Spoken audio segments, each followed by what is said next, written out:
Ағымдағы жылдың 1 қаңтарынан бастап мемлекеттік қызметшілердің әдеп кодексі қолданысқа енгізілді. Кодекс бұл халықтың мемлекеттік қызметке деген сенімін нығайтуға, жоғарғы мәдениетін қалыптастыруға және мемлекеттік қызметшілердің әдепсіз мінез-құлықтарын алдын алуға бағытталған.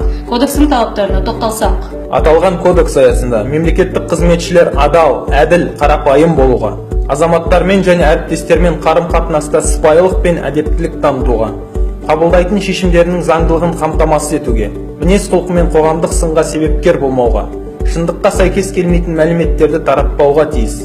Сондай-ақ қызметтен тыс уақытта масаң күйде болуға, өзінің лауазымдық жағдайын баса көрсетуге және пайдалануға, қоғамға жат әрекеттерді жасауға тыйым салынған. Сонымен қатар, мемлекеттік қызметшілер ұжымда әріптестерінің ар-намысы мен абыройына кір келтіретін жеке және кәсіптік қасиеттерін талқылаудан аулақ болуға, әріптестерінің өз лауазымдық міндеттерін орындауына кедергі келтіретін әрекеттерге жол бермеуге міндетті.